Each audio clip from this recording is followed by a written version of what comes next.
పహల్గాం ఉగ్రదాడి అనంతరం పాక్ పట్ల భారత్ కఠిన నిర్ణయాలు తీసుకున్న సంగతి తెలిసిందే. ఇండియన్ ఆర్మీ సెంటిమెంట్ ను అడ్డం పెట్టుకుని కొంతమంది గేటకాలు సోషల్ మీడియాలో రెచ్చిపోతున్నారు. సైన్యం ఆధునీకరణ కోసం కేంద్ర ప్రభుత్వం విరాళాలు కోరుతున్నదంటూ వాట్సాప్లో నయాస్కామ్ కు తెరలేపారు. దీంతో ప్రచారంలో రక్షణ శాఖ కేంద్ర ప్రభుత్వం ఆధ్వర్యంలో పిఐబి ఫ్యాక్ట్ చెక్ విభాగం ఎక్స్ వేదికగా స్పందించింది. ఈ ప్రచారంలో ఎలాంటి వాస్తవం లేదంటూ ఇదంతా ఫేక్ ప్రచారమని కొట్టిపారేశారు. ఆర్మీ విరాళాల కోసం ఎలాంటి బ్యాంకు ఖాతా కూడా తెరవలేదని స్పష్టం చేసింది.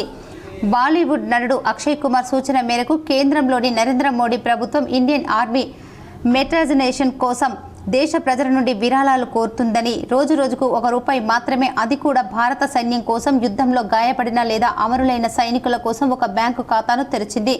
దీనిలో ప్రతి భారతీయుడు తన రూపాయి నుంచి ఎంతైనా మీ విరాళం ఇవ్వండి, పాకిస్తాన్కు వ్యతిరేకంగా మాట్లాడితే సరిపోదు, విరాళాలు ఇచ్చేందుకు ముందుకు రావాలి అంటూ ఒక bank account number, IFSC code వంటి వివరాలతో ఓ సందేశం వాట్సాప్లో చక్కర్లు కొడుతుంది.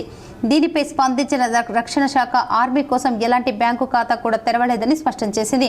ఇది సైబర్ నేరగాళ్ల పని అని భావిస్తున్నారు. అయితే ఇండియా పాకిస్తాన్ మధ్య ఉద్రిక్తత వాతావరణం నెలకొని ఉన్న ఇటువంటి పరిస్థితుల్లో సెంటిమెంటుతో కూడిన ఈ తరహా సందేశాల ద్వారా నకిలీ ప్రచారం చేస్తున్న వారిని గుర్తించి కఠినంగా శిక్షించాలని నెటిజన్లు కోరుతున్నారు.